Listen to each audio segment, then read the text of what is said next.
I've got to come over and see the fake news. Let's go. What do you have, John?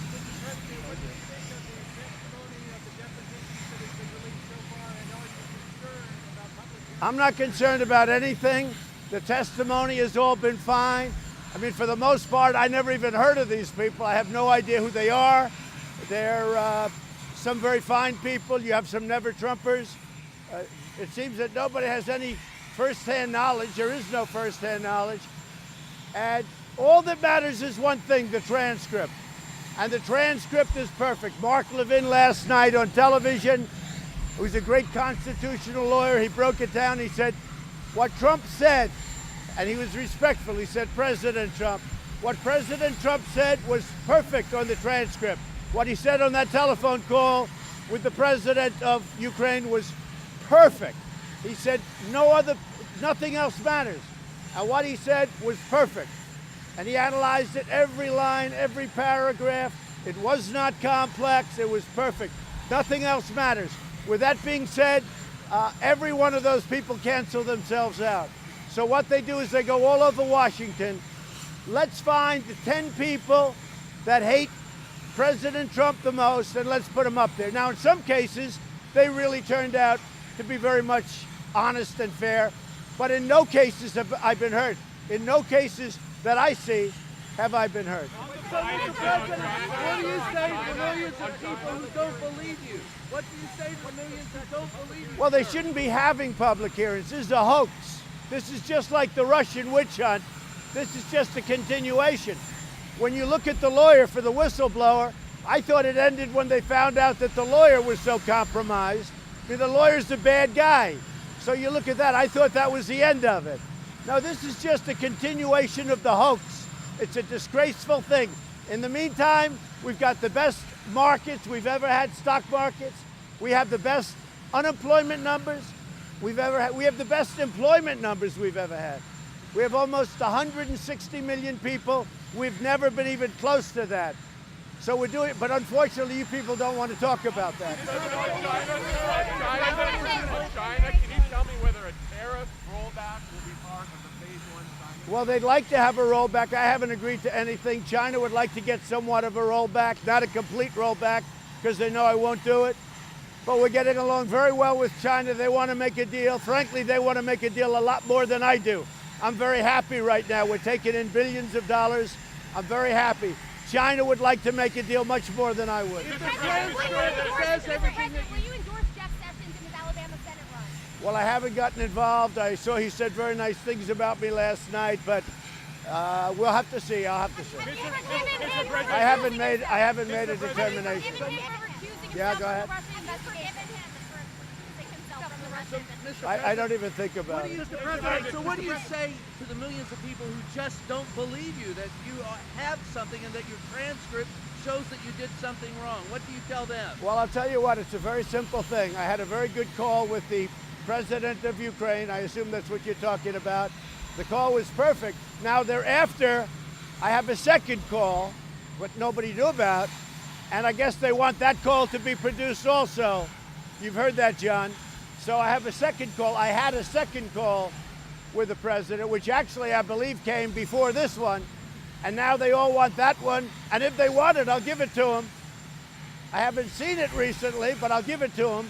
But I had a call before this one with the president of Ukraine. I understand they'd like it, and I have no problem giving it to them. I have no problem. Mr. President, on the Biden, did you ask Bill Barr or anyone in your Department of Justice to investigate the Bidens? And if not, you didn't ask them, why would you ask the President of Ukraine to do something you weren't willing to ask your own Justice Department? We are looking for corruption. We're giving hundreds of millions of dollars, and we're looking for corruption. And all you have to do is take a look at Biden, and you'll see tremendous corruption. Because what he did is quid pro quo times 10. Did you ask and let me just say, be quiet. Quiet. Did you ask your DOJ? Quiet. Quiet. Did you ask the DOJ? Are you ready? Yes, I never sir. spoke to him about anything. It's up to Bill Barr. Bill Barr can do whatever he wants to do. But I saw the same tape on television, and the tape shows that Joe Biden is a crook. He's 100% crooked. And the fake news, which is you and you don't want to do anything about it. His son walked out with millions of dollars from Ukraine, millions of dollars from China. He doesn't know anything. He walked away with a stash. It's a corrupt deal. It's a corrupt enterprise. And if the press did it right, it's a hell of a story. Mr. President, have you figured out where you're going to sign the phase one trade deal yet? Well, we're looking at different, assuming we get it. You know, I never like to talk about things until we have them. But it could be Iowa or farm country or someplace like that. It will be in our country, but it could be someplace like that, John. No, I don't think so. I think we'd go more to the Farm Bill.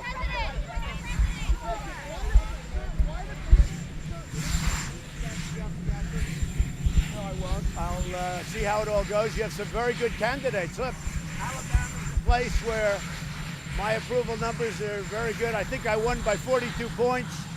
I love Alabama. I'm going to go watch a very good football game on Saturday, which is tomorrow, with LSU. That's going to be great. We'll see what happens. He's got tough competition. I mean, you have the football coach. Tommy is doing very well. You have some good people running in Alabama. Let's see what happens.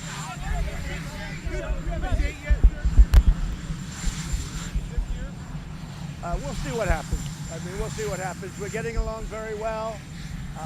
They want to make the deal far more than I do. I will tell you, they want to make it far more than I do. But we'll see what happens. We're taking in right now, and you know, as a reporter of finance, you know what I'm saying. They've devalued their currency, and they ate this tariff. We're taking in billions of dollars in tariff money from China. I like our situation very much. They want to make a deal much more than I do, but we could have a deal. Leon Cooperman said this week that if you can't change your behavior, you probably shouldn't run again in 2020. What do you say to that, sir? Well, no, you've really shaped my behavior, because from the day I came in here, I've had problems with phony stuff, like a phony dossier that turned out to be false, like false investigations that I've beaten. So a lot of my behavior was shaped by the fake news and by the other side. That was a lot of my behavior. The fact is that we created the greatest economy in the history of our country. With all of that stuff going on behind me, nobody else could have done it. Rush Limbaugh said he doesn't know a man in the world that could have done what Trump did. I don't know Leon Cooperman, but whoever Leon Cooperman is, I know of him. He can have his own view. But in the meantime, I'm making him rich, and I'm making a lot of other people rich, including the working man and woman. They've never done so well as they've done right now. Our jobs are the best they've ever been. Everything about our economy is just about the best it's ever been, including unemployment. So I think in light of all of the things going on, and you know what I mean by that, the fake news, the Comeys of the world, all of the bad things that went on, it's called the swamp. And you know what happened? And you know what I did? A big favor. I caught the swamp. I caught them all. Let's see what happens. Nobody else could have done that but me.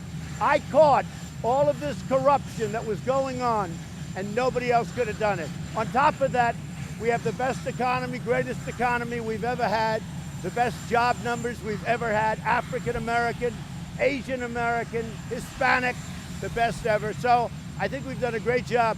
And tell Leon, who I've seen, but I don't know, tell him congratulations, because he did very well with Trump. Mr. President. We're dealing with India on a lot of different things. Prime Minister Modi is a very good friend of mine. You saw me in Houston. You saw me at the event. 55,000 people. It was great. And we have a lot of things happening with India. We have a very good relationship with India. He wants me to go there. I will be going at some point to India.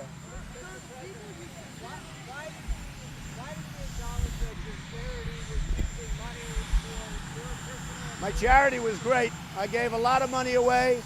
I was sued because in New York it's a hornet's nest and they sue you for anything.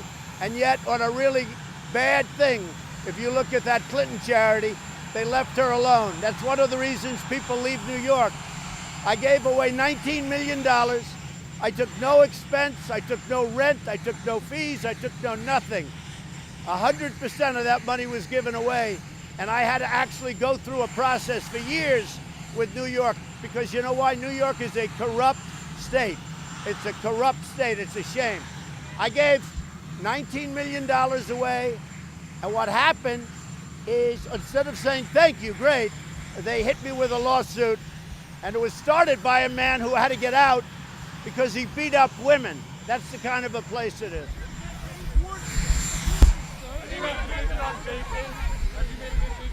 We're going to be coming out with a very important position on vaping. We have to take care of our kids, most importantly. So we're going to have an age limit of 21 or so.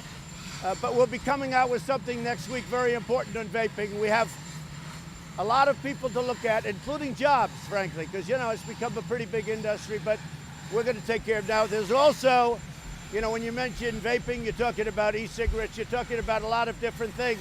But we're coming out with a big paper next week.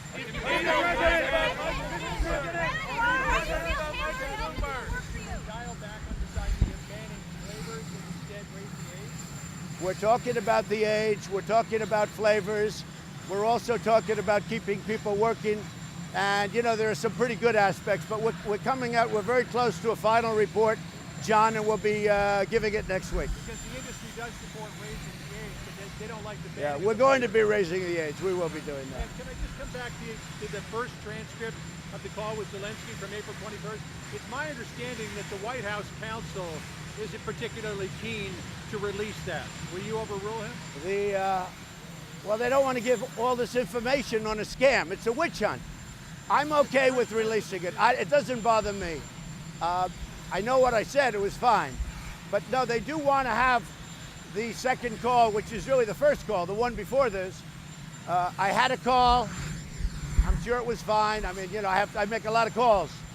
But I have no problem releasing it. I'm very transparent. Nobody is more transparent than I am. And if I wasn't, and if I didn't release it, it would have been a problem. Because the fake whistleblower said something about the call, many things that were wrong. When the whistleblower came forward, he talked about this horrible call. It turned out to be a perfect call, as I say. Mark Levin said this was a perfect call. So they lied. They lied. The whole thing is a scam. This is a scam by the Democrats to try and win an election. Now they want my first call. I have no problem giving it to them, other than I don't like giving calls to the media when I'm dealing with foreign nations. But I will give it if they want it. Mr. President, Gordon Sondland said at the beginning of September, he presumed there was a quid pro quo. Then there was a telephone call to you on September the 9th. Had he ever talked to you prior to that telephone call? Let me just tell you, I hardly know the gentleman, but this is the man who said there was no quid pro quo. And he still says that. And he said that I said that. And he hasn't changed that testimony. So this is a man that said, as far as the president is concerned, there was no quid pro quo. Everybody that's testified, even the ones that are Trump haters, they've all been fine. They don't have anything. But now they want the first call with the president of Ukraine. If they want it, I'll probably give it to them, but they really want it badly. If they want it, I will probably give it to them. I don't like doing it because it sets a bad precedent, John. Because every time President Xi calls or somebody calls from China, if I speak to Kim Jong-un, are they worried about me giving the call? But in this case, because the press has been duped into a hoax, and in some cases have really started the hoax, I will give the letter if they want it. But I do say this about that call. I think that's a very revealing call.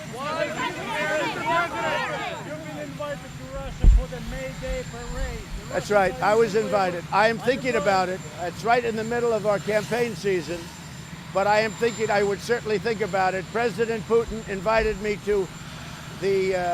It's a very big deal.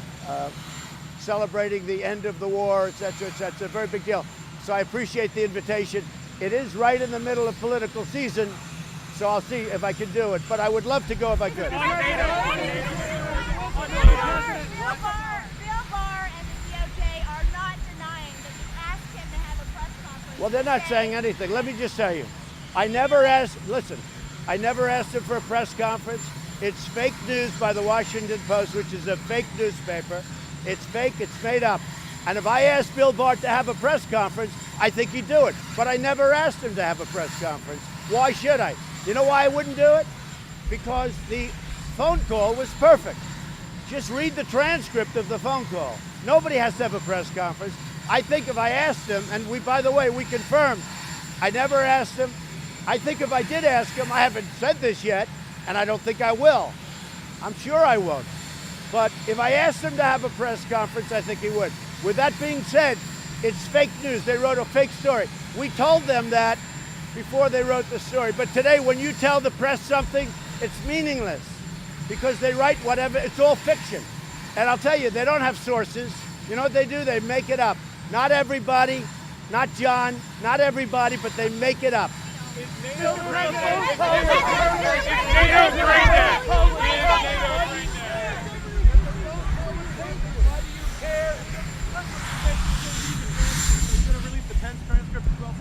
What they want is they want my first phone call. I had another phone call, and it's a very important phone call. And it came to my attention last night that they want the first phone call. Now, the problem I have in releasing the first phone call, because that was actually the second phone call, and it's a perfect call. But they found out there's another phone call, and that's the first phone call, and they want it released, and we're considering that. How about the Pence phone call? Which one? That I don't know. I don't know about any calls. I mean, I have no problem. It's up to Mike, but I have no problem.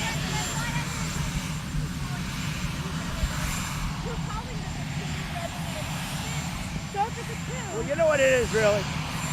It's a crooked deal. This is like the fake dossier. This is like everything else. These are crooked people. They lost an election, and they lost it big.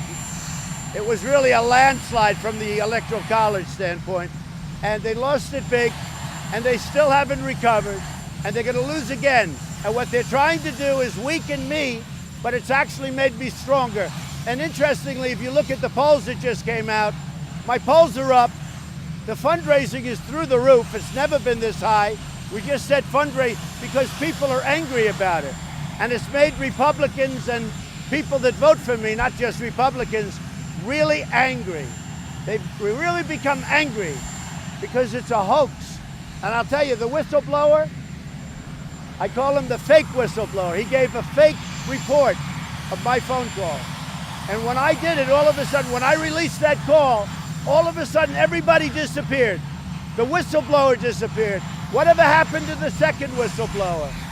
Why isn't the first whistleblower going to testify anymore? You know why? Because everything he wrote in that report almost was a lie. Because he made a phony phone call. My phone call was perfect. He made it sound bad. That's why I had to release. So the whistleblower is a disgrace to our country, a disgrace. And the whistleblower, because of that, should be revealed. And his lawyer, who said the worst things possible 2 years ago, he should be sued. And maybe for treason, but he should be sued. His lawyer is a disgrace. And then ask him this, where is the second whistleblower, right? Where is the witness that gave the whistleblower the information? They all disappeared because Adam Schiff is a corrupt politician. He's corrupt. He made up a speech and he put my voice in it. He made up a speech.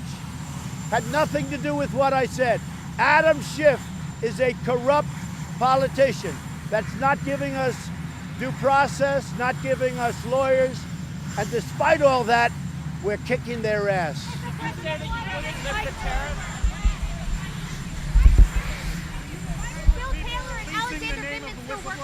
Every one of those people testified absolutely fine for me. They've gone out and they've gone out of their way to find the people that hate Donald Trump, President Trump, the most.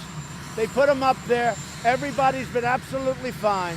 And they have, I don't even know most of these people. Many of these people I've never even heard of. So what Crooked Schiff is doing, he's a corrupt politician. What this corrupt politician does, he looks all over, tries to find people that don't like Trump, and he puts them up. We are winning so big. My polls are the highest they've ever been. I'm leading in all of the states, every swing state. The fundraising numbers just came in. They're the highest, I think, in history. I don't think anybody's ever had. And I'll tell you what, we are winning so big because we're going along. These are corrupt politicians, and that includes Nancy Pelosi. She's a corrupt politician. She should go back to a district which is horrible. It's filthy. It's drug infested.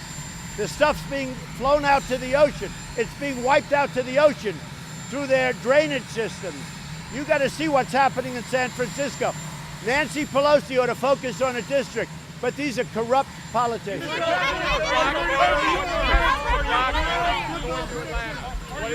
We're going to Atlanta. We have a, as you call, black vote, but this is really, we're doing very well with African Americans. I think a big factor is the fact that they're having the best economic year they've ever had in the history of our country. And we're going there. We've been invited, and it's going to be, I think it's going to be fantastic.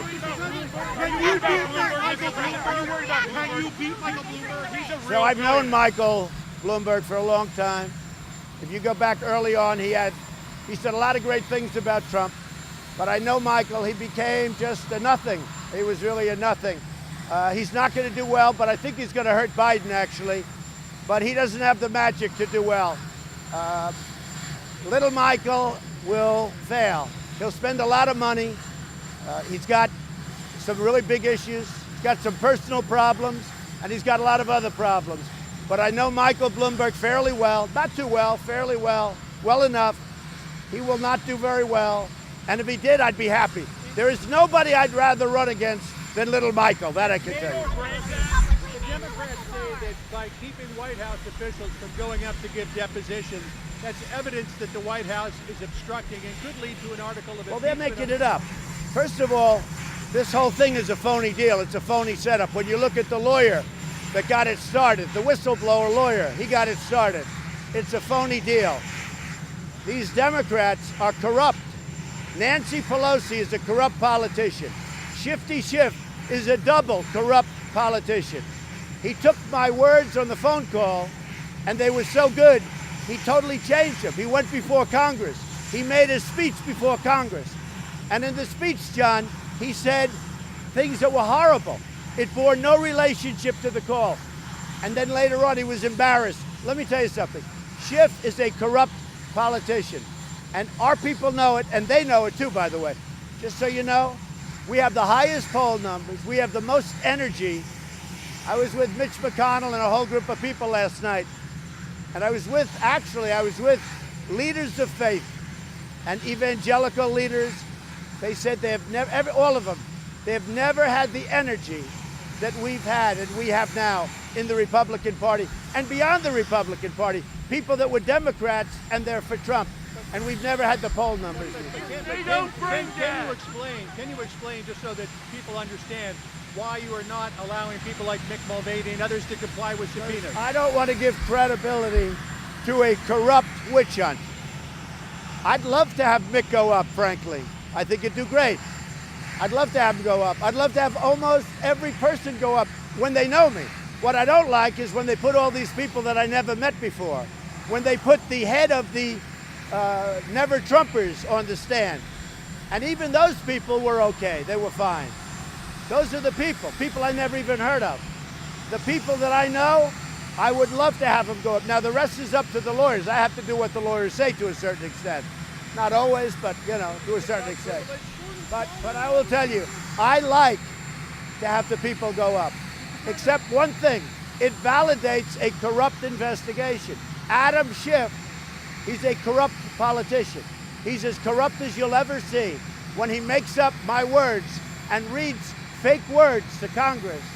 And he acts so innocent. He's a corrupt politician. Okay, thank you.